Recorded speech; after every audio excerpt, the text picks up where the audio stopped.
Good morning and welcome to the new episode of Dr. Lamba's Awakening Call relating to explaining Sikhism. Now, every religion, every culture, all over the globe is intrigued by the fact what happens after death. Is death the end of everything? And from this puzzle cropped up the concept of hell, the concept of heaven, sin, grace, redemption, afterlife, karma, and so on and so forth. Now, how does the youngest religion in the world deal with life after death, the afterlife? Does it believe in heaven and hell? Does it believe in purgatory? Does it believe in the transmigration of soul the way Hinduism does? Yes and no. The physical world takes precedence over the afterlife according to Sikhism.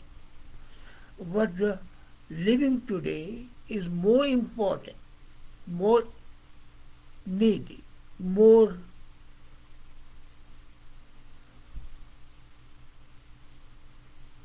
relevant than what's going to happen after death.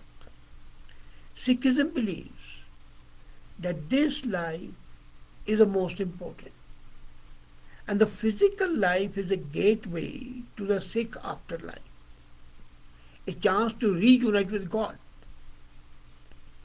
Each life is a chance for the soul to progress in different forms through life experience and through daily meditation, chants, and service to the others. Sikhs keep a God in their heart. Now, if you look at the funeral, which is like that of Hinduism, Sikhs are all equal before God. There are no social class systems and no elaborate funeral rituals. Here it differs from Hinduism. As a matter of fact, there has been a bit of overlapping.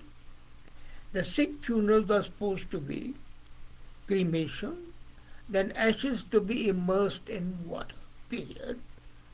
But then the Sikhs started doing, because when the funeral takes place at that time, the prayer is held, the ardas, and that's supposed to end.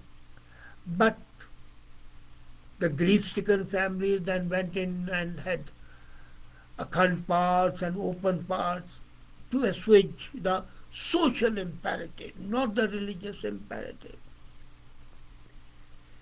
The elaborate funeral rituals, which are in other religions, are not at all a part of the Sikh system. The Western funeral elements you are familiar with are not present, like gravestones and caskets. There cannot be samadhis, there cannot be graves, there cannot. The Sikh funeral is simple like the death view. Now, Guru Granth Sahib, the living Guru of the Sikhs, is very clear. It's a set of scriptures, hymns, how should you live, not how you die. That is something to be borne in mind. The whole compendium of hymns relates to living, not to dying. The text and the spiritual community guide that religion. And the daily living, and not only daily living, look at it. Guru Granth is possibly the only religion which clearly dominates how weddings are to be done. The Lama, which I had discussed in one my episode, are exclusive in this religion. No other religion determines the process. Similarly, there are hymns relating to death, but not related to life. but their thoughts on life and death. For example, they say that to reach your true home, you have got to die.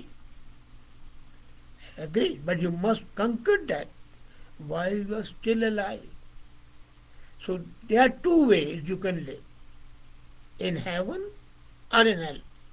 And that is not after your death, that is while you are still living. To achieve heaven on the earth, Sikhism uses Guru Granth as a means to have a life, because if you structure your life as per the teachings of Guru Granth, instead of the physical pleasures, then you focus on good actions and remembering God. And for Sikhism, focusing on anything else is hell on the earth. So you don't have to die to witness heaven or hell, you can have it here. Now, salvation, moksha, saves people from harm and unites them with God. As I said, if you look at the different religions having specific death rituals, before you can achieve salvation. In Islam, the family takes special steps to take care of the body after death. In Sikhism, you achieve salvation and union with God through actions in your life, in your physical life. And anybody can attain salvation, not only Sikhs, that's very clear. For example, most of the religions said if you don't belong to that XYZ religion, you cannot go to heaven. No, you can still have salvation. And being a Sikh does not guarantee that you will have salvation either. But it's your intention, your thoughts, and your action. So one action, intentional action is prayer. It's to let go of the ego, to recognize God within. People think that ego is if you are just a doormat. No, it's not. The God within makes you exalted. Then reading from Guru Granth connects you to God. Group prayer is an important part of Sikh religion. And that makes Sikh religion different. Now what happens in the Sikh afterlife? As I said earlier, Sikhism does believe in reincarnation. The soul passes into a new form or body after death. In this way, they resemble Hinduism and Buddhism, because Hindu and Buddhist funerals have elements that ease the soul's tradition and transition into the next life. And human life is the last step before salvation. Why? Because human beings have the capability to discern right and the wrong. And being important, if you don't perform well, then you would migrate to some other soul. Then how do you achieve salvation? Mukti, salvation. Here, as I said earlier, Sikhism has a departure from Hinduism, Buddhism and other religions. You can, according to most of the religions, you receive salvation after death. In Sikhism, it's during your lifetime. And then another thing, the soul suffers because it cannot achieve salvation according to Buddhism. But to Sikhs, it is your ego, false ego, that holds a person back. You surpass the ego. In fact, it's not removal, it's sublimation of ego. And cycle of birth and life and death and the rebirth is belief. This is the sansar, the word, the universe. As I said, Sikhs believe in reincarnation Because to become closer to God, if you have not lived according to that, then you would, of course, take birth as another part of the species. Now, according to the Gurus, there are 8.4 million different forms of God. 84 lakh. 8.4 million species, forms of life. Now, many Sikhs believe this number is literal. Some believe, interpret it as indicating an immeasurable number of possibilities. As we say, there are thousands, there are millions, there are billions. But the specific 8.4 million use is definitely intriguing. However, the human soul may experience many of these before becoming human.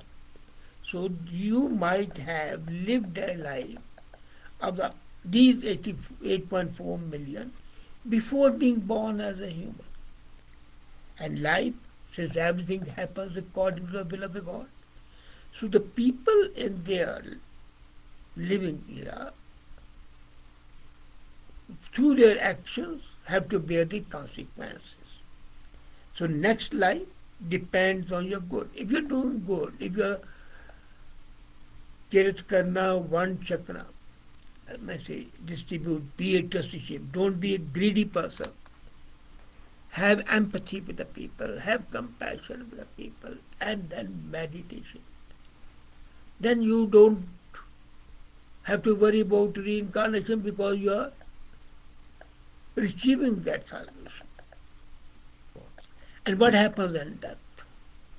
The death, the divine spark of the God, the soul, is released on the body, and either it is reborn if the actions are not good.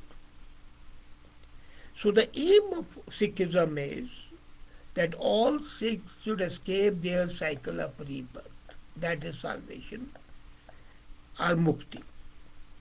And that's a state of indescribable bliss. And you achieve it if you are living according to hukam, the God's will. Remember Creator, Naam Simran, and perform service, seva. And what the things which are impediments? Temptations, vices, like greed, lust, anger. And then, apart from these three, honest living, remembering God, you can on the practical actions such as patience, truthful living, meditation, and most important, service to the others will enable you to do that. So, afterlife in heaven and hell is not envisaged, but reincarnation is there. And that is what is there. Now, in Guru Granth, the concept of life and death and reincarnation is clearly stated in the Bani, in the work of Bhagat Tarlochan. Bhagat Tarlochan, whose hymns are included, writes exclusively on the subject of afterlife. That at the same time, the death, the final determines how you are reincarnated, not heaven and hell. Either you go receive salvation or you are reincarnated. And those who dwell on the carnal, again, it's very interesting when Bhagat Lochan writes.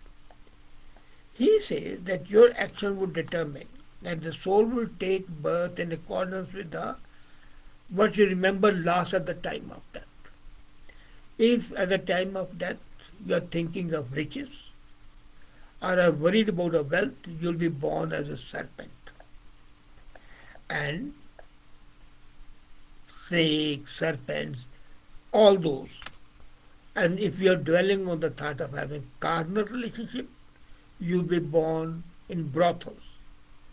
those who remember their children, sons and daughters, would be born as pigs because pigs give birth to dozen more children with each pregnancy. Then those who dwell on their houses or mansions will be reincarnated in the form of ghostly goblins haunting houses, and they'll haunt which houses where they have lived.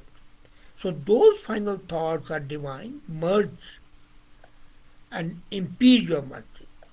That, for example, अंतकाल जो लक्ष्मी सिमरे ऐसे चिंता में जाए उमर.